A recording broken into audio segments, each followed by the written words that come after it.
کہ نام یہ تو عیسیٰ علیہ السلام ہے، لیکن ساتھ میں جشن غریب نواز کا برکت کہ ان کے نام کے برکت سے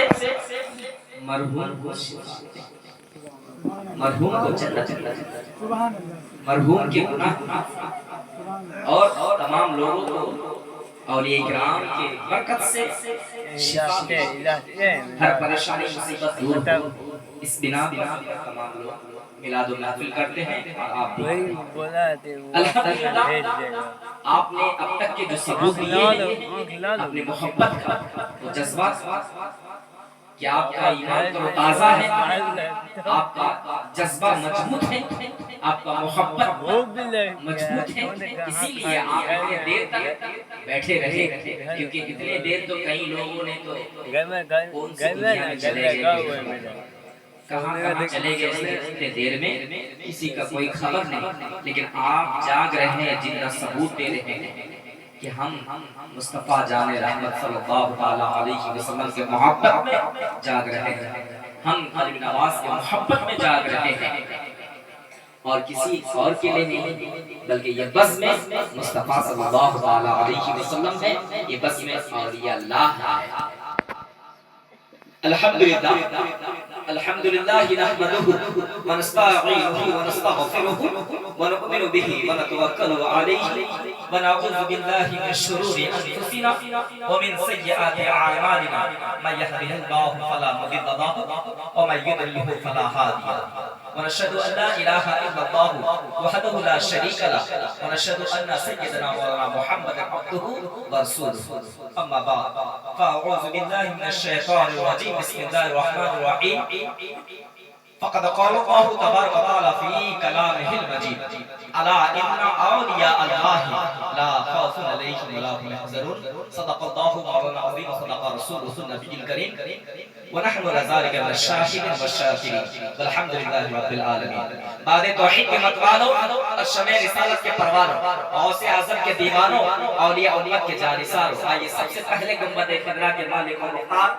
محبوب کردگار، شافع روز سمار، مدینہ العلم کے تابعدار، گنبد خضرا کے تاجدار، من رعان فقط و الحق کے رازدار، ہم فقیروں کے غم خوار، ٹوٹے ہوئے دلوں کے خوشگوار، اپنی جان سے بھی بڑھ کر ہمیں جن سے ہے پیار، وہی ہے ہم سب کی بخشش کے حقدار، اللہ تعالیٰ کے دل پر حضور تاجدار مدینہ احمد مجتبی محمد مصطفیٰ صلی اللہ تعالیٰ علیہ وسلم کے بارگاہ میں کسبنا میں درود شریف کا نذرانہ عقیدت پیش کرے، پڑھیے بآواز بلند اللہم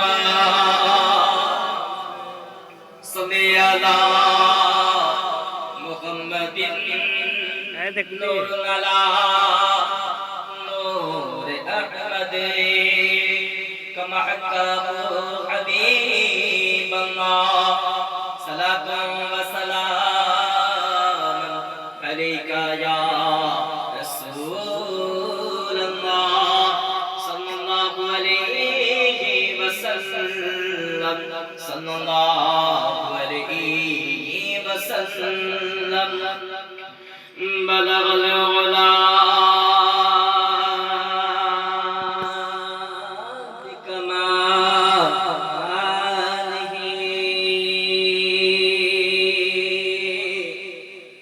کشف الدجا بجمالہ حسنت جمیع خصالہ صلو علیہ وآلہ اللہم صلی علی محمد نور علی نور احمد حبیب اللہ صلاة و سلام علیکہ یا رسول اللہ صلی اللہ علیہ وسلم صلی اللہ علیہ وسلم۔ جہاں ذکر حبیب ہوتا ہے وہاں خود خدا بھی قریب ہوتا ہے۔ اب اکثر سنتے ہیں کہ جہاں ذکر حبیب ہوتا ہے وہاں خود خدا بھی قریب ہوتا ہے، اور ان کے محفل میں بیٹھنے والا بڑا ہی خوش نصیب ہوتا ہے۔ تو آپ سبھی بڑے ہی خوش نصیب والے ہیں، اتنے دیر آپ میں بیٹھے ہیں، یہ ہمارے لیے نہیں، کسی اور کے لیے نہیں، بلکہ آپ یاد رکھیں کہ آپ صرف وقت دیے ہیں ہمارے آقا صلی اللہ علیہ وسلم کے لیے۔ آپ نے جو وقت دیے ہیں اور یہ اکرام کے محبت میں وقت دیے ہیں، آپ نے جو وقت دیے ہیں دین کے لیے وقت دیے ہیں، آپ نے جو وقت دیے ہیں اسلام کے لیے وقت دیے ہیں، آپ نے جو وقت دیے ہیں ثواب کے لیے دیے ہیں، آپ کا نیت ثواب کا ہے، بیکار نہیں جائے گا، یہ وقت آپ کا بیکار نہیں جائے گا۔ جتنے دیر آپ بیٹھیں گے اولیاء کرام کے مجلس میلاد محفل میں، اتنے دیر آپ کے نامہ اعمال میں لکھ دی جائے گی کہ اتنے دیر انہوں نے یہ اعمال کیے ہیں۔ وہ اعمال کیا ہے؟ ذکر الہی میں بیٹھے، اولیاء کرام کے محبت میں بیٹھے، بزرگان دین کے محبت میں بیٹھے، یہ وقت آپ کا ضائع نہیں جائے گا، بلکہ لکھا جائے گا کہ یہ لوگ اچھے اعمال کیے ہیں، یہ لوگ اچھے نیک عادت کے لیے بیٹھے، اچھے ثواب کے لیے بیٹھے۔ اسی لیے اے لوگوں آپ یاد رکھو بزرگان دین کا محبت کتنا ضروری ہے، اولیاء کرام کا محبت کتنا ضروری ہے۔ آج ہند الولی آقا رسول خواجہ خواجگان خواجہ غریب نواز رحمت اللہ علیہ کا یہ ہندوستان ہے، ہندوستان کے ماحول میں جو لوگ رہ رہے ہیں وہ صرف مسلمان نہیں بلکہ ہر مذہب کے لوگ رہتے ہیں، ہر مذہب کے لوگ یہاں پر رہتے ہیں، اور ہر کوئی جو ہے اپنے عقیدے کے مطابق زندگی گزار رہے ہیں اور جی رہے ہیں۔ لیکن قربان جائیے ہندوستان کے سرزمین پر ایک ایسے ولی کا دربار ہے جو آقا رسول ہے، جو خواجہ خواجگان ہے، جو سنجر سے آئے ہیں، جو سنجر سے آئے ہیں، ہندوستان کے سرزمین پر قدم رکھے ہیں، جو آل رسول ہے، جو مولا علی کے گھرانے والے ہیں، جو اہل بیت کے گھرانے والے ہیں، جو پنجتن پاک کے گھرانے والے ہیں۔ ہم کیوں اہل بیت کے چاہنے والے ہیں؟ جانتے ہیں کیوں؟ کیونکہ ہمیں اولیاء کرام نے سکھائے ہیں، ہمیں بزرگان دین نے سکھائے ہیں کہ میں پنجتن پاک سے محبت کرتا ہوں، میں اہل بیت سے محبت کرتا ہوں، لہذا اگر تم پنجتن پاک سے محبت کرنا چاہتے ہو، اولیاء کرام سے محبت کرنا چاہتے ہو، اہل بیت سے محبت کرنا چاہتے ہو، اللہ کے رسول تک پہنچنا چاہتے ہو، جنت کا حقدار بننا چاہتے ہو، تو پھر تمہیں پنجتن پاک سے محبت کرنا ہوگا، اہل بیت سے محبت کرنا ہوگا، کیونکہ میں خود غریب نواز رحمت اللہ علیہ خود پنجتن پاک کے گھرانے سے ہیں، اہل بیت کے گھرانے سے ہیں، مولا علی کے گھرانے والے ہیں۔ اسی لیے کہتے ہیں کہ مولا علی کے گھرانہ ایسا ہے کہ صاف اور سیدھی راہ علی، صاف اور سیدھی راہ علی،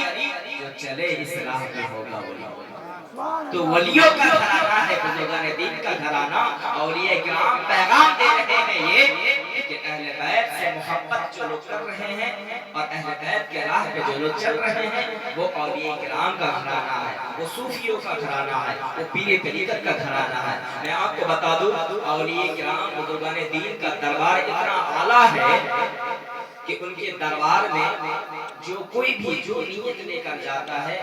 اس کا ہر نیت پورا ہوتا ہے۔ دینے والا مالک کون ہے؟ رب العالمین، لیکن وسیلہ کن کا ہے؟ اللہ والوں کا۔ آپ یاد رکھیں اولیاء کرام کون ہیں؟ اللہ کے دوست ہیں۔ کل کو اگر کوئی آپ سے کہے کہ آپ اللہ سے ماننا چھوڑ کر اس ولیوں کے دربار میں کیا کر رہے ہیں، اولیاء کے دربار میں جا رہے ہیں، شرک کر رہے ہیں، آپ ان سے کہے اگر میں یہ کہوں کہ اے غریب نواز مجھے اولاد عطا کر تو یہ شرک ہوگا، اگر میں یہ کہوں اے غریب نواز تو میرا گھر بنا دے تو یہ شرک ہوگا، اے غریب نواز مجھے دولت سے مالا مال کر دے یہ شرک ہوگا، اے غریب نواز کہ مجھے عزت دار بنا دے، یہ شرک ہوگا۔ اے غریب نواز کہ مجھے علم سے نواز دے، یہ شرک ہوگا۔ لیکن اگر میں یہ کہوں کہ اے اللہ بے شک تو رحمان ہے، رحیم ہے، بے شک تو کریم ہے، کرم فرمانے والا ہے، یہ جو بزرگ آرام فرما رہے ہیں جسے تو غریب نواز بنایا ہے تو ہی بنایا ہے، ایک غریب نواز کے وسیلے سے اے اللہ تو مجھے مالدار کر دے، بے شک اللہ تعالیٰ۔ یہی تو اہل سنت والجماعت سکھاتا ہے۔ اہل سنت والجماعت کا طریقہ یہی ہے، لیکن لوگ بدنام کر رہے ہیں۔ کچھ فرقے والے جو پھر گئے ہیں وہ لوگ پھر رہے ہیں، وہ فرقی ہو گئے ہیں، فرقے والے پھر گئے ہیں، اس لیے دین سے پھر گئے ہیں، عقیدت سے پھر گئے ہیں، ایمان سے پھر گئے ہیں، اسی لیے وہ پھر گئے ہیں، لوگوں کو پھرا رہے ہیں کہ تم بھی پھرتے رہو، کہ یہ لوگ شرک کام کر رہے ہیں، مزاروں میں جا کر یہ لوگ شرک کر رہے ہیں، اس طرح سے تمہیں گمراہ کر رہے ہیں، لیکن آپ انہیں کہو نہیں ہم شرک نہیں کر رہے ہیں۔ ہمیں علماء کرام، ہمارے اہل سنت والجماعت کے جو علماء کرام ہیں وہ ہمیں طریقہ سکھائے ہیں، ماننے کا طریقہ وہی سکھاتے ہیں جو صحیح العقیدہ اور صحیح العقیدہ والے اہل سنت والجماعت والے۔ صحیح العقیدہ کس کا ہے؟ اہل سنت والجماعت کا ہے۔ اسی لیے اے لوگوں اہل سنت والجماعت کا اگر عقیدہ رکھتے ہو تو آپ کو ماننا ہے اور یہ کرام کے دربار میں اس طریقے سے ماننا ہے کہ اے خواجہ بے شک آپ اللہ کے ولی ہو، میں مانتا ہوں آپ اللہ کے دوست ہو، لیکن میں آپ سے ڈائریکٹ نہیں مانتا ہوں، آپ کے وسیلے سے اللہ سے مانتا ہوں۔ اے غریب نواز ہمیں اولاد عطا کرنا، لیکن جو ہے اللہ تبارک و تعالیٰ سے مانگتا ہوں۔ اے اللہ بے شک تو رحمان ہے، تو رحیم ہے، لیکن یہ جو لیٹے ہوئے ہیں، جو مزار مقدس میں آرام فرما رہے ہیں، یہ تیرا دوست ہے، اے اللہ یہ تیرا دوست ہے، اس کے وسیلے سے تو ہمیں اولاد عطا کرنا، ان کے وسیلے سے تو مجھے مالا مال کر دے، ان کے وسیلے سے تو جو ہے ہمیں عطا کر، جو کچھ بھی عطا کرنا ہے عطا کر، لیکن بزرگ کے وسیلے سے کیوں یہ جب تک زندے تھے تب تک اے اللہ تیرا ذکر کیا، تیری عبادت کیا، تیرا ذکر اور تیری عبادت کے ذریعے سے کچھ تک پہنچا ہے، تیرا قرب حاصل کیا ہے، اسی لیے تو یہ تیرا دوست ہو گیا، اسی لیے تو اللہ نے کہا یہ میرا دوست ہے۔ اللہ نے اپنا دوست کب بنایا؟ جب وہ اللہ کا ذکر کرتا رہا، اللہ کا عبادت کرتا رہا، اللہ کے عبادت کرنے کے بعد، اللہ کا ذکر کرنے کے بعد پھر وہ اللہ کا ہو گیا۔ من کان للہ وکان اللہ لہ، جو دل و جان سے اللہ کا ہو گیا اللہ بھی اس کا ہو گیا۔ سبحان اللہ سبحان اللہ۔ بات سمجھ میں نہیں آیا؟ جو اللہ کا ہو جاتا ہے اللہ اس کا ہو جاتا ہے، تو توحید کا معنی ہمیں سکھا دیا۔ یہ جو بدعقیدے والے ہیں وہ ہمیں توحید کا پاٹھ پڑھا، ان سے پوچھا جائے توحید کا مطلب تم جانتے ہو؟ ہم توحید و رسالت والے ہیں، صرف توحید والے نہیں ہیں، توحید و رسالت والے ہیں۔ ہم توحید کو بھی قبول کرتے ہیں، رسالت کو بھی قبول کرتے ہیں۔ تم تو صرف توحید پہ اٹکے ہو،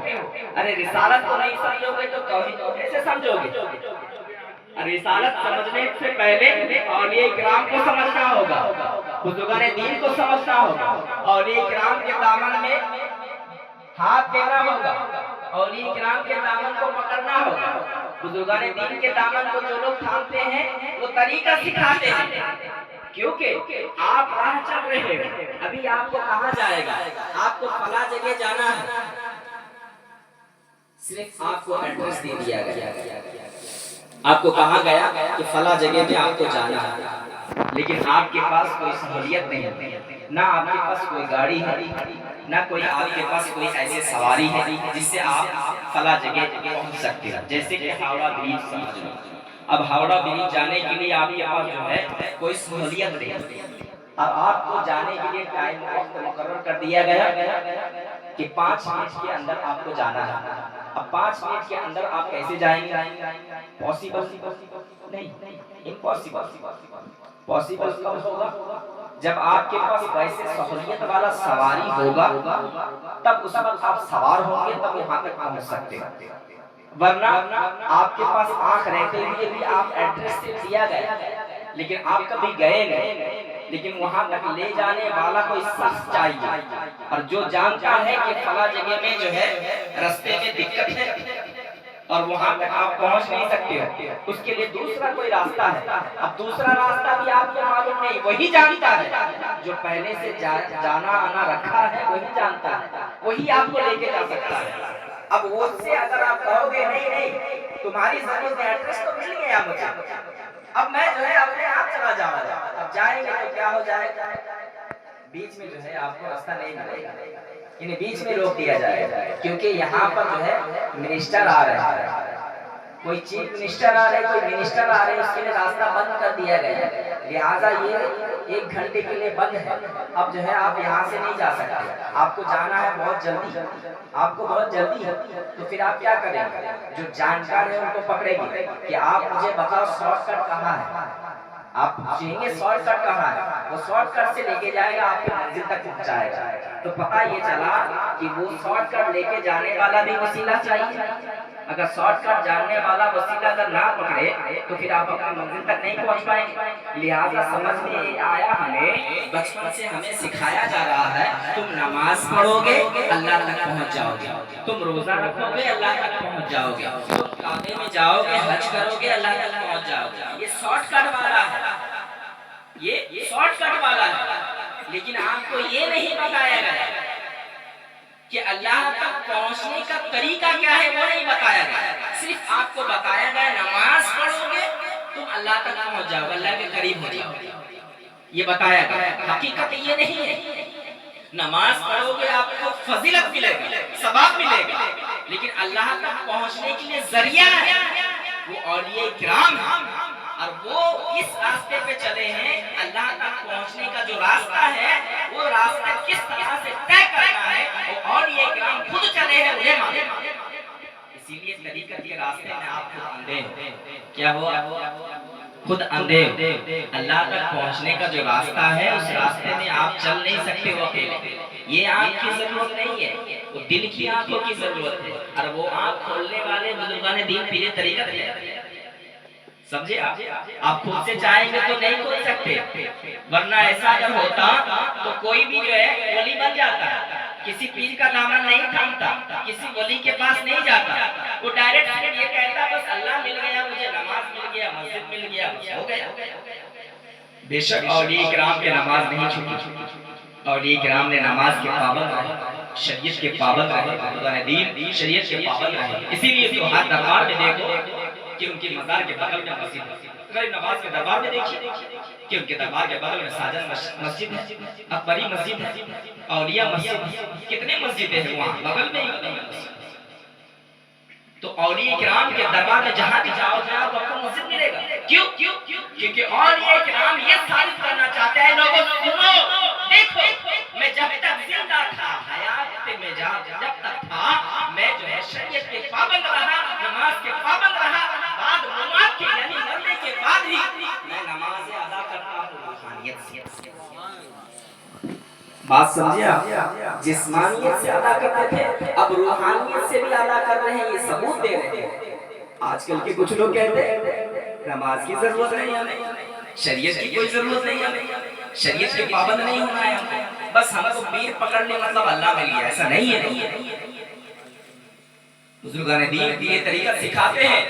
کہ پیر پکڑو لیکن ان کے طریقے کے مطابق چلو، جس طرح سے وہ عمل کرتے ہیں اس طرح سے تم عمل اگر نہ کر پاؤ کم سے کم تھوڑا بہت کرنے کی کوشش کرو، اتنا تو تم نہیں کر سکتے، وہ رات بھر جا کر عبادتیں کرتے ہیں تم نہیں کر سکتے، ان کا تقویٰ، ان کا طہارت، ان کا عبادت، ان کا ریاضت وہ تم نہیں کر پاؤ، لیکن جتنا ہو سکے اتنا کرو۔ تو اسی لیے اولیاء کرام کے گھرانے میں جب بھی جاؤ ان سے داخلہ لو، یہ اسکول ہے، ایک دنیاوی اسکول ہے اور ایک دینی اسکول ہے، اور دینی اسکول یہ ہے اولیاء کرام کا، اس میں آپ کو جب داخلہ لے لیتے ہیں آپ تب جو ہے وہاں سے کوئی چھٹی نہیں ملتی، یعنی جب سبق یاد ہو جاتا ہے تب چھٹی نہیں ملتی۔ اب جیسے کہ کئی لوگوں کو دیکھیے آپ دنیا کی حالت میں تو کوئی سبق یاد کرنے کے لیے ماسٹر نے دیا، اس کو سبق یاد ہوگا تو جلدی چھٹی مل جاتی ہے، لیکن اولیاء کرام کا دربار ایک ایسا ہے جہاں سبق اگر یاد ہو جائے تو اسے چھٹی نہیں ملتی، کیوں؟ کیونکہ اب تو یہ اس سے سبق یاد ہو گیا، اب یہ تو پینے لگے، آنکھوں سے پینے لگے، اب تو یہ اللہ کے دربار میں پہنچنے کے لیے قابل ہو گیا، اب تو اس کا دل منور ہو گیا، اب تو اس کے دل سے کینہ ہٹ گیا ہے، اب تو اس کے دل سے گندگی ہٹ گیا ہے، اب تو یہ پاک ہو گیا اس کا دل، اب تو اس کو اب آگے کی منزل تک لے کر جانا ہے، اولیاء کرام کی منزل تک پہنچانا ہے، اسے بھی اللہ والا اسی لیے جسے سبق یاد ہو جاتا ہے تو پھر جو ہے وہ پڑا رہتا ہے، مجھے پڑے رہنے دو، بس درے نبی میں پڑے رہنے دو، پڑے رہنے سے جو ہے ہمیں وہ مزہ آتا ہے کہ کسی اور جگہ میں وہ مزہ نہیں آتا ہے۔ اولیاء کرام سے جو مانگنے کا طریقہ ہے ہمیں بزرگان دین نے سکھایا ہے، کیونکہ میں جس مرحلے سے گزرا ہوں، جس طریقے سے میں گزرا ہوں، جتنے تکلیفیں ہوئی ہے مجھے اس راہ پہ آنے وہ مجھے معلوم ہے، اسی لیے آج تم کو بھی جو ہے اس راستے پہ اگر چلنا ہے تو میں جس طرح سے تمہیں عمل کرنے کا طریقہ سکھاؤں گا اس طریقے سے تمہیں عمل کرنا ہے۔ یہ بزرگان دین کیونکہ جب ہم استاد کو پکڑے ہیں تو استاد کے طریقے کے مطابق تو چلنا ہوگا، نماز کو پڑھنا ہوگا لیکن خشوع اور خضوع کے ساتھ پڑھنا ہوگا، روزہ رکھنا ہوگا، تو صرف بھوکا رہنے کا نام روزہ نہیں ہے، اس کے ساتھ تقویدار بننا ہوگا، ہاتھوں کا بھی روزہ ہوتا ہے، آنکھوں کا بھی روزہ ہوتا ہے، کانوں کا بھی روزہ ہوتا ہے، صرف پیٹ کا روزہ نہیں ہوتا ہے۔ اولیاء کرام بھی یہ طریقہ سکھاتے ہیں، صرف پیٹ کو بھوکا رکھنے کا نام روزہ نہیں ہے، ورنہ دنیا میں ایسے کئی ہے جو 2 وقت کا کھانا نصیب نہیں ہوتا، تو تم سے اچھا تو وہ روزہ، تو صرف بھوکا رہنے کا نام روزہ نہیں ہے۔ اے لوگوں، روزے کا مطلب یہ ہے کہ تمہارا ہاتھ، پیر، آنکھ، کان گناہوں سے دور رہے، گناہ سے پاک رہے، تبھی تو تمہارا سب چیز کا روزہ ہوگا۔ نماز پڑھنے کا طریقہ تو کر رہے ہو، نماز پڑھ رہے ہو، سجدے میں سر ہے لیکن یاد کسی اور تو تمہاری نماز کہاں سے قبول ہو؟ سجدے میں سر تو ہے لیکن سجدے کے عوض علامہ اقبال نے کیا کہا کہ سجدے کے عوض کے دوست ملے، یہ بات ہمیں منظور نہیں، بے لوز کرتا ہوں میں تیرا بندگی، بندہ ہوں تیرا مزدور نہیں، یعنی میں مزدوری نہیں کر رہا ہوں اے اللہ کہ تو مجھے جنت دے دے، یہ مزدوری نہیں چاہیے مجھے تو تو چاہیے۔ لوگوں نے پوچھا، ہر نمازی سے پوچھا جائے آپ نماز پڑھ رہے ہو، سر پہ ٹوپی لگا کر گھر سے نکل رہے ہو، وضو بنا کر مسجد پہنچ رہے ہو، نمازیں ادا کر کے دوبارہ آ رہے ہو، 5 ٹائم جا رہے ہو، کس لیے؟ وہ یہی کہے گا جنت جنت، لیکن بزرگان دین کیا سکھا رہے دیکھیے، وہ کہہ رہے ہیں کہ اے اللہ سجدے کی عوض میں دوست ملے، یہ بات ہمیں منظور نہیں، میں جو سجدہ کر رہا ہوں، نماز پڑھ رہا ہوں، اس کے بدلے میں تم ہمیں جنت دے دے، یہ ہمیں منظور نہیں، بے لوز کرتا ہوں میں تیرا بندگی، بندہ ہوں تیرا کوئی مزدور نہیں، میں تیرا مزدوری نہیں کر رہا ہوں، میں تجھے محبت کرتا ہوں دل و جان سے، مجھے تو تو چاہیے۔ جب اللہ مل گیا تو سب کچھ نہ، تو اللہ کو پانے کے لیے اور یہ اللہ سکھاتے ہیں لوگ، توحید کا مطلب جو ہے ہمیں بزرگان دین سکھاتے ہیں، بزرگان دین کے پاس جائیں گے تبھی ہم توحید سیکھ پائیں گے، ورنہ توحید نہیں سیکھ پائیں گے، کیونکہ ماننے کا طریقہ ہمیں بزرگان دین نے سکھایا۔ آپ نے سنے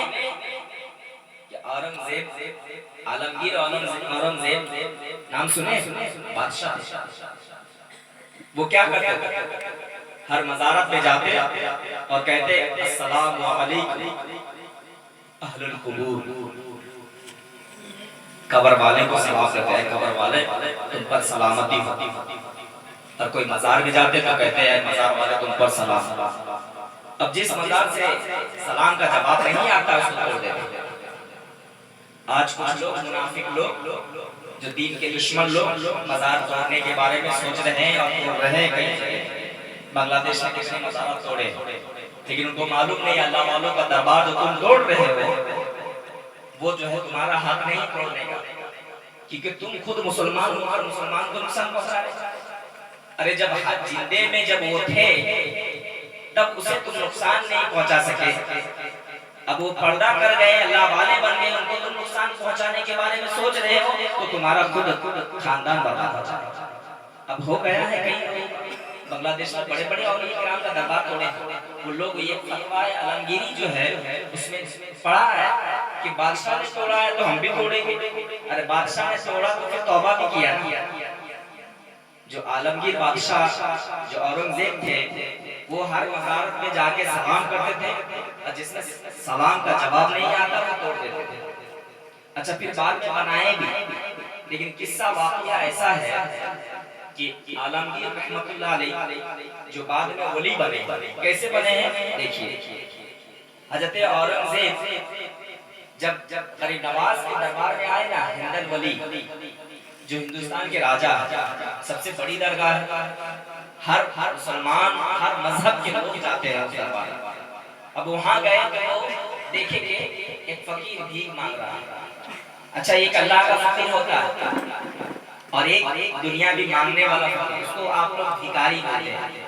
وہ فقیر نہیں، فقیر کا بہت معنی ہوتا ہے۔ جو اللہ کا جو فقیر ہوتا ہے نا، وہ فے آف یہ رے، وہ فقیر ہے۔ اس کا معنی بتانے جاؤں گا تو رات گزر جائے گی، وقت زیادہ نہیں ہوگا میں آپ لوگوں سے، کیونکہ وقت کا تقاضا ہے۔ تو فقیر کا معنی بہت زیادہ ہے، وہ فقیر اللہ کا فقیر کا مرتبہ بہت اونچا ہے، لیکن اس طرف نہیں جانا چاہتا ہوں میں، آپ کو اس طرف لے کر آنا چاہتا ہوں کہ یہ جو بھکاری تھا، بھیک مانگ رہا تھا جو غریب نواز کے دربار میں، وہ اللہ کا فقیر نہیں تھا، اللہ کا فقیر اور ہوتے ہیں۔ وہ فے سے فاقہ کشی، خوف سے قنارہ کشی، یہ سے یاد الہی، رے سے ریاضت والے ہوتے ہیں، وہ فقیر اور ہے۔ لیکن یہ فقیر، یہ بھیکاری جو بھیک مانگنے والا، یہ خواجہ کے دربار میں بھیک مانگ رہا ہے۔ اب غریب نواز رحمۃ اللہ علیہ کے دربار میں کئی سالوں سے بھیک مانگ رہا ہے۔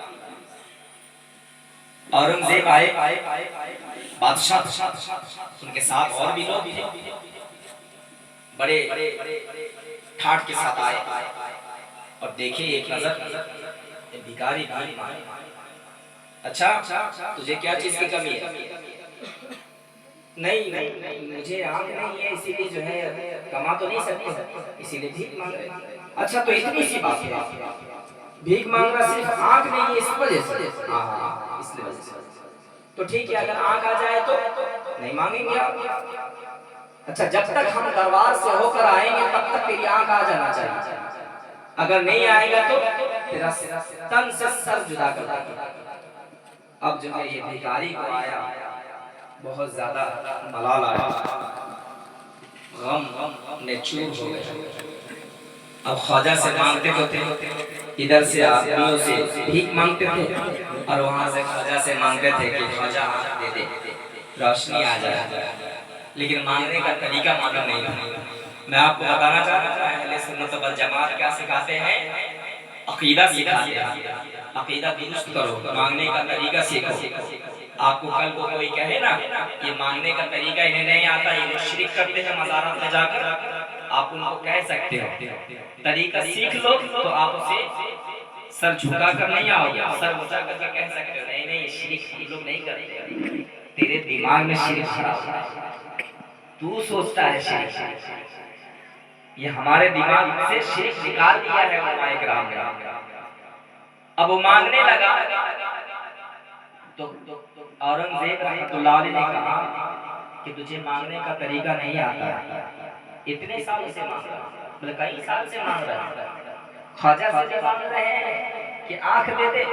اور یہاں دنیا بھی لوگوں سے بھی مانگ رہے ہیں، ذریعہ معاش کے لیے، پیٹ کے لیے، پاپی پیٹ کا سوال ہے، اسی لیے مانگ رہے ہیں کہ کچھ رقم دے دے۔ اچھا دونوں سے مانگ رہا ہے، ہاں تو ٹھیک ہے،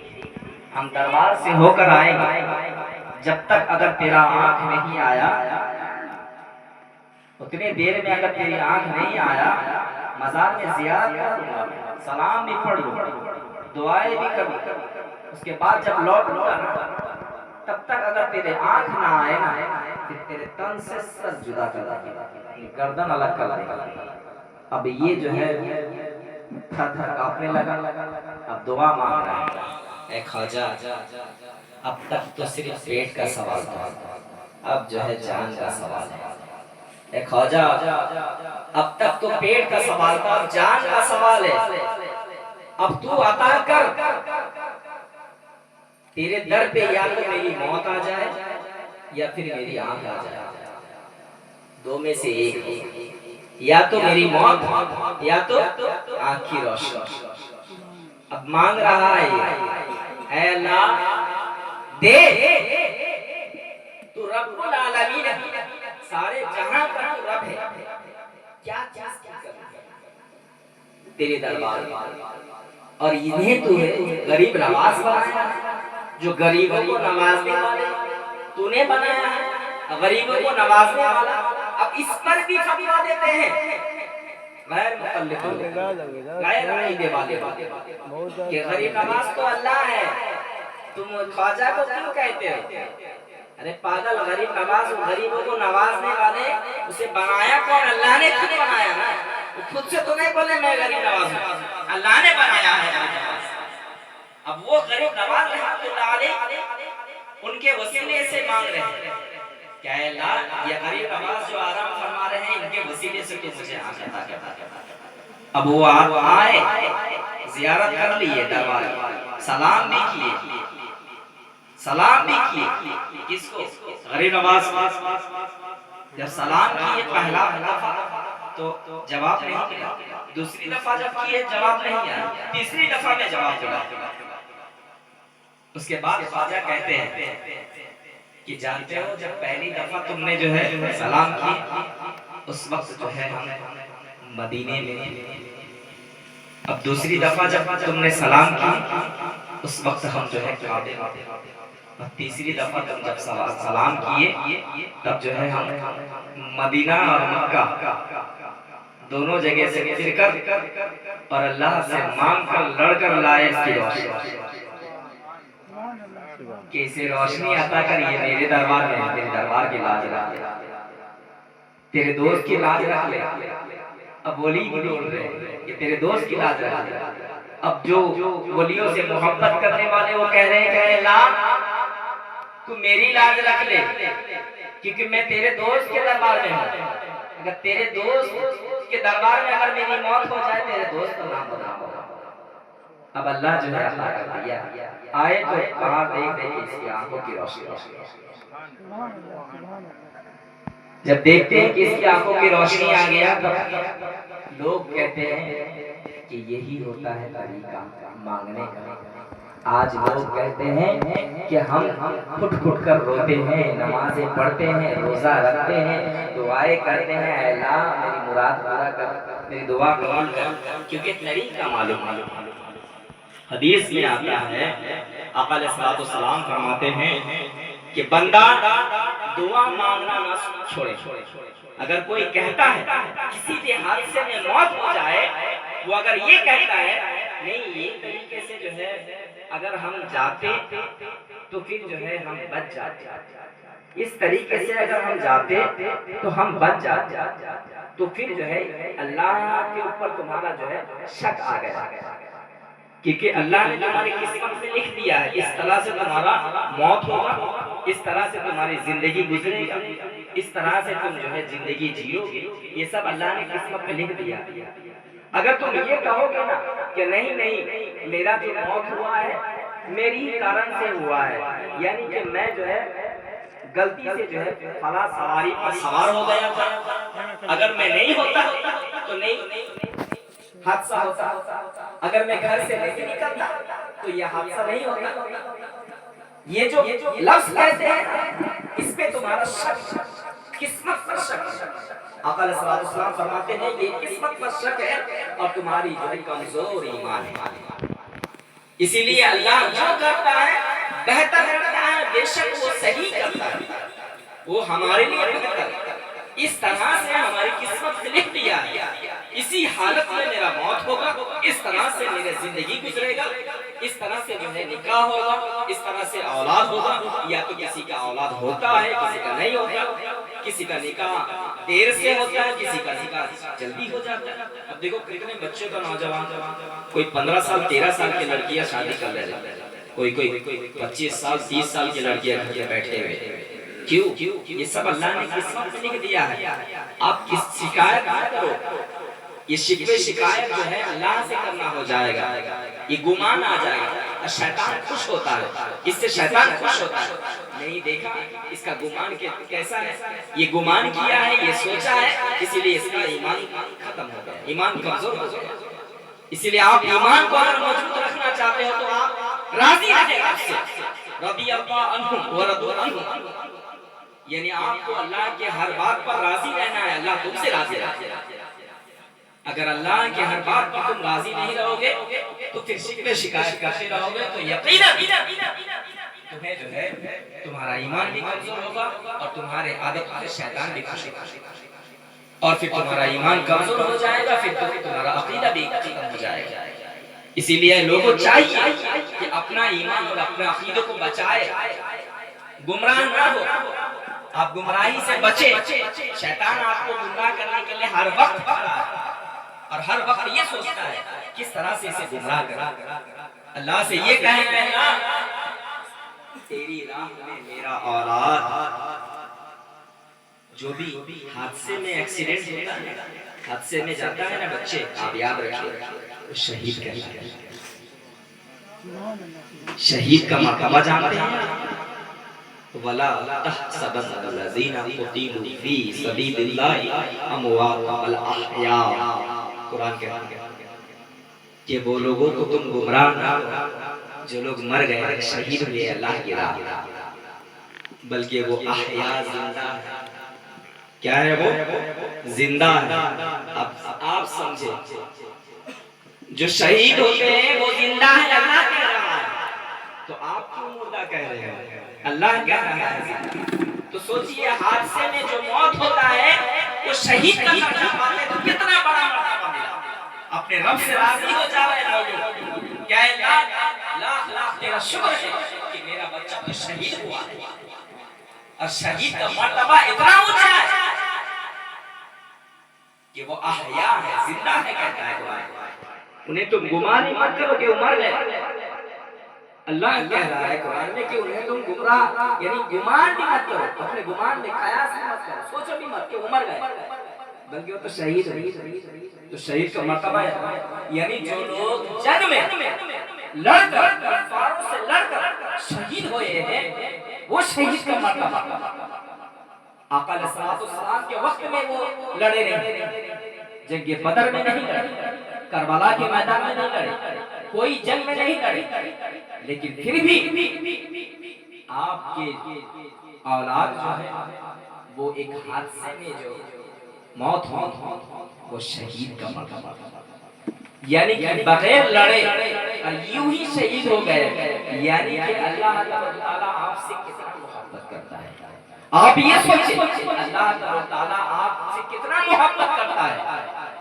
ماں باپ سے کتنا اللہ راضی ہے کہ ان کے بچوں کو شہید کا مرتبہ دیا۔ آپ سوچیں کہ اللہ تعالیٰ آپ کے ایسے کون سی عادات پسند آ گیا، اللہ کو آپ کی کون سی ایسی عادات پسند آ گیا، کون سی ایسی عبادت پسند آ گیا جو اللہ تعالیٰ نے آپ کے اولاد کو شہید کا مرتبہ دیا۔ جو ڈوب کر مرتے ہیں اسے بھی شہید کا مرتبہ دیتا ہے، جو حادثے میں ایکسیڈنٹ ہوتا ہے اسے بھی شہید۔ اب سوچئے شہید کا مرتبہ کتنا اعلیٰ ہے۔ اسی لیے کبھی بھی ہے لوگ، اگر کوئی تمہیں کہتا ہے کہ نہیں یہ جو ہے غلط طریقے سے موت ہوا ہے، یہ غلط ہے اور یہ صحیح نہیں ہے، اس کا جو ہے ایمان کے حالت میں موت نہیں ہوا، اس طرح سے کوئی اگر آپ کے عقیدے کو خراب کرتا ہے آپ اس سے کہیں تو چاہیے کسی کے ادھر نکل ادھر سے، تجھے تو طریقہ معلوم نہیں اسلام کا۔ اسلام یہ سکھاتا ہے جو حادثے میں اگر انتقال ہو جائے تو وہ شہید کا مرتبہ۔ آپ جا کر کسی بھی علماء کرام سے پوچھیں، میرے جانے کے بعد پوچھ لینا، وہ یہی کہیں گے اگر سچا عالم دین ہوگا تو، ورنہ آج کل کے لوگ جو دیکھتے بھی نہیں کہ اس کا نکاح ہوا ہے یا نہیں، کسی کا بھی نکاح پڑھا دینا 200-500 روپے کے لیے۔ سوچیے ایسے علماء لوگ آج کل کے لوگ، ان لوگوں کے اوپر جو ہے کیا فتویٰ جاری ہونا چاہیے، ان لوگوں کے ڈگریاں چھین لینا چاہیے، ان لوگوں کو جو ہے کیا کرنا چاہیے، آپ لوگ خود فیصلہ کریں۔ جو لوگ جو ہے اسلام کے دشمن ہیں، اسلام کے خیر خواہ نہیں ہیں، اسلام کے خیر خواہ وہ لوگ ہیں جو لوگ جو ہے اچھی طریقے سے تحقیقات کر کے اس کے بعد جو ہے اس کی نکاح پڑھا دیں۔ آج کل بچے لڑکیاں وہ تو بچے ہیں معصوم ہیں، وہ بھاگ جاتے ہیں، سمجھتے نہیں ہیں، اس کے ساتھ بھاگ جاتے ہیں ہمارے ایمان کے بچے۔ پھر اس کے بعد جو ہے کوئی بھی چھوٹے موٹے جو پڑھے لکھے ہوتے ہیں وہ نکاح پڑھا کے اس کے بعد پیسہ کھینچ لیتے ہیں، اپنا کمائی ہو گیا، اس سے کیا۔ لیکن اگر قانون کے حساب سے ایسے لوگوں کو اگر جیل میں ڈال دیا جائے گا تب ان کو سمجھ میں آئے گا یہ لوگ غلط کر رہے ہیں، ان کو طریقہ معلوم نہیں، اسلام کا طریقہ صحیح معلوم نہیں، دو پیسے چند پیسوں کے لیے وہ لوگ بک جاتے ہیں، اپنے ایمان کو بیچ دیتے ہیں۔ لیکن آپ کو میں بتانا چاہتا ہوں کہ دین اسلام، مذہب اسلام کسی کا باپ کا ٹھیکیدار نہیں ہے۔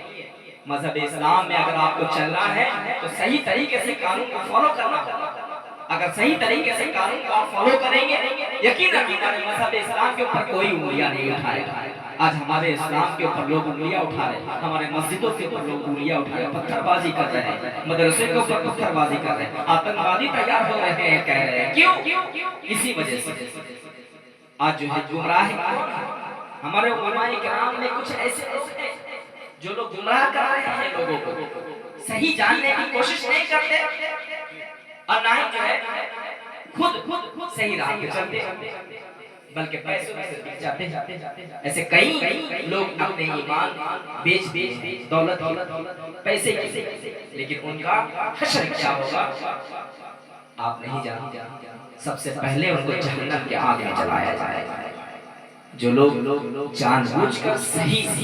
تعلیم ملنے کے بعد غلط راہ پہ چلتا ہے تو انہیں سب سے پہلے جہنم میں ڈالا جائے گا۔ اگر انجانے میں کر دیا تو الگ بات ہے، لیکن جان بوجھ کر اگر کرتا ہے تو سب سے پہلے انہیں جہنم میں ڈالا جائے گا۔ آپ یہ سوچیں، اسی لیے لوگوں آپ خود جان کر سمجھ لیں کہ صحیح کیا ہے اور غلط کیا ہے۔ اگر آپ سمجھ جائیں گے تو پھر آپ کے ذریعے سے اور بھی لوگ سمجھ جائیں گے۔ اسی لیے محمد کے جو غلام ہوتے ہیں نا ان کا جو ہے کفن تک میلا نہیں ہوتا۔ سننا چاہیں گے؟ چلا زیادہ وقت نہیں لیں گے۔ کون سننا چاہتے ہیں؟ ماشاءاللہ آپ لوگوں کا جذبہ محبت دیکھ کر ہمیں جو ہے بڑی اچھی لگ رہا ہے کہ آپ لوگ اتنے دیر تک جو ہے جاگ رہے ہیں، محبت میں عشق میں چھوپ رہے ہیں۔ تو چند اشعار میں آپ کے سامنے کہہ دوں کہ جو محمد کے جو غلام ہوتے ہیں ان کا کفن تک میلا نہیں ہوتا ہے۔ کہتے ہیں کیا؟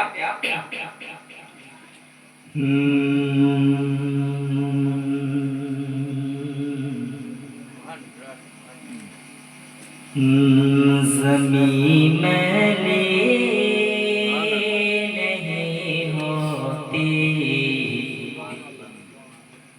زمن میلا نہیں ہوتا، زمین میلی نہیں ہوتی، زمن میلا نہیں ہوتا، زمین میلی نہیں ہوتی، زمن میلا نہیں ہوتا، زمین میلی نہیں ہوتی، زمن میلا نہیں ہوتا، زمین میلی نہیں ہوتی، زمن میلا نہیں ہوتا، محمد کے غلاموں کا، محمد کے غلاموں کا کفن میلا نہیں ہوتا، محمد کے غلاموں کا کفن میلا نہیں ہوتا، اور محبت کمیلی والے سے وہ جذبہ ہے سنو لوگو،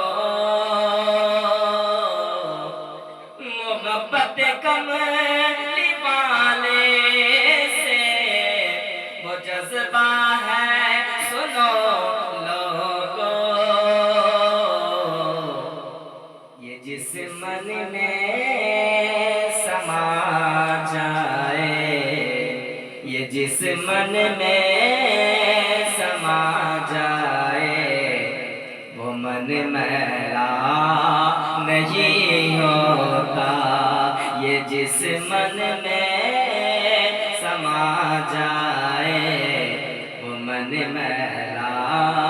نہیں ہوتا۔ محمد کے غلاموں کا کفن میلا نہیں ہوتا۔ اور گلوں کو چوم لیتے ہیں شہرنم شبنمی تیرے، گلوں کو چوم لیتے ہیں شہرنم شبنمی تیرے، نبی کی نعت سن لے تو، نبی کی نعت سن لے تو، نبی کی نعت سن لے تو، چمن میلا نہیں ہوتا، نبی کی نعت سن لے تو، چمن میلا نہیں ہوتا۔ اور جو نام مصطفیٰ چومے، نہیں دکھتی کبھی آنکھیں، جو نام مصطفیٰ چومے، نہیں دکھتی کبھی آنکھیں، پہن لے پیار جو ان کا، پہن لے پیار جو ان کا، بدن میلا نہیں ہوتا، پہن لے پیار جو ان کا، بدن میلا نہیں ہوتا۔ محمد کے غلاموں کا کفن میلا نہیں ہوتا۔ نبی کا دامن رحمت پکڑ لو اے جہاں والو، نبی کا دامن رحمت پکڑ لو اے جہاں والو، رہے جب تک یہ ہاتھوں میں، رہے جب تک یہ ہاتھوں میں، چلن میلا نہیں ہوتا، رہے جب تک یہ ہاتھوں میں، چلن میلا نہیں ہوتا۔ اور میں ناسا تو نہیں فن پر، مگر ناس یہ دعویٰ ہے، میں ناسا تو نہیں فن پر، مگر ناس یہ دعویٰ ہے، کہ ثنائے مصطفیٰ کرنے سے، ثنائے مصطفیٰ کرنے سے، فن میلا نہیں ہوتا، ثنائے مصطفیٰ کرنے سے، فن میلا نہیں ہوتا، زمین میلی نہیں ہوتی، زمن میلا نہیں ہوتا۔ محمد کے غلاموں کا کفن میلا نہیں ہوتا۔ اللہ رب العالمین کا لاکھ شکر کہ آج ہم مذہب اسلام میں پیدا ہوئے ہیں اہل سنت والجماعت کے عقیدت والے ہیں، بزرگان دین کے چاہنے والے ہیں، اسی طرح آپ اولیاء کرام کے چاہنے والے بنے رہے، اپنے اولادوں کو نیک راہ دکھائے، حافظ قرآن بنائے، عالم دین بنائے، دین اور دنیا کی دعوت دے۔ دین کا بھی پڑھائی ضروری ہے، دنیا کی پڑھائی بھی ضروری ہے۔ آپ صرف دنیاوی پڑھائی کی طرف توجہ دیتے ہیں، جبکہ جو ہے آپ دین کی طرف توجہ نہیں دیتے۔ آپ کو چاہیے دین اور دنیا دونوں سکھائے، اپنے بچوں کو تعلیم دے، نہیں تو ایسا ہی ہوگا ہمارے گھروں سے ہمارے بچے ہم سے چھوٹ جائے۔ ہمارے بچوں کو آپ پہلے تعلیم ایسا دے، پردہ نشین بنائے، اپنے گھر کے بچیوں کو پردے دار بنائے، یعنی شروعات سے ہی آپ چھوٹے چھوٹے کپڑے پہنانا نہ سکھائیں۔ بازاروں میں تو ملتا ہے بہت سے کپڑے، نئے نئے مارکیٹ میں نکلتا ہے، تو کہتے ہیں اچھے ہیں نا، پہننے دیجیے نا۔ شوہر اپنے بیوی کو کہتے ہیں ٹھیک ہے چلیے کوئی بات نہیں، اب بیوی بھی کہتی ہے اجی پہننے دیجیے نا، ابھی نہیں پہنیں گے تو کب پہنیں گے۔ اب شوہر مان جاتے جانے جا رہے، جب بیوی اتنا بول رہی تو بیوی کے پاس کسی کا نہیں چلتا، اچھے اچھے منسٹروں کو نہیں چلتا تو ہمارا کیا چلے گا، ہے نا؟ تو اس لیے جب مان جاتے، لیکن اے لوگوں توبہ اللہ کہ آپ کی اس حرکت سے آج آپ کے گھر کے بچے نکل جا رہے آپ کے ہاتھ سے، یہ آپ، اسی لیے آج کے بعد ابھی ایسا نہ کرے، آپ اپنے بچوں کو پردے میں رکھیں، آپ جو ہے پردے دار، آپ انہیں جو ہے برقع پہنائے، بچے سے ہی آپ برقع پہنائے، حیا دار بنائے بچے نہ، ان کے اندر حیا ہے، ورنہ بچے کیا ہوں گے؟ بے حیا بن جائیں گے۔ اب حیا نہیں رہتا تبھی وہ بے حیا بنتے ہیں، حیا رہے گا تو بے حیا نہیں بنیں گے۔ اب حیا کب آئے گا؟ اسلام کے رولز کے مطابق آپ اس کو بچپن میں ہی اس کو سکھائیں کہ ان کو جو ہے اسکارف نہیں پہنے، چھوٹے چھوٹے کپڑے نہیں پہنے، بلکہ انہیں جو ہے گھٹنے کے نیچے تک، یعنی کہ ٹانگ جو ہے دکھنا نہیں چاہیے، یعنی کہ آپ کے ہاتھ تک نہیں دکھنا چاہیے، آپ کے چہرے تک نہیں دکھنا چاہیے۔ اس طرح سے آپ سکھاؤ گے کہ آپ جو ہے نقاب پہنو، تو اس طرح سے جو ہے وہ اس کے دماغ میں ذہن میں یہ بات بیٹھ جائے کہ ہم کو اس طرح سے پردے میں رہنا، تو بڑے ہوتے ہوتے نا وہی عادت بن جائے گا کہ ہم کو پردے میں رہنا ہے، برقعے میں رہنا ہے۔ تو پھر کیا ہوگا؟ اس کو خود شرم کہ ہم ایسے کام کیوں کریں جو ماں باپ کا سر نیچا ہو جائے، تو وہ خود نہیں کریں گے۔ جب عادت آپ خود بگاڑ گئے، پھر آپ کہتے ہیں کہ میرے بچے میرے ہاتھ سے نکل گئے، میرے بات نہیں سنتے، تو اللہ کہتا ہے اپنے بندوں سے بندے تو جو ہے دعائیں مانگ رب سے،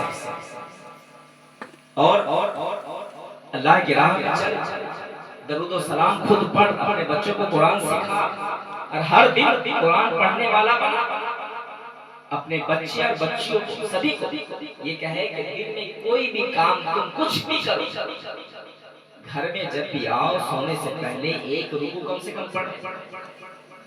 ارے کم سے کم ایک آیت تو پڑھ سکتے، اور ڈیلی کا جو عادت بن جائے گا، آپ دیکھیں گے 40 دن میں لوگ کیوں لے کے جاتے ہیں کہ 40 دن میں جو ہے کہ معیار ہوگا،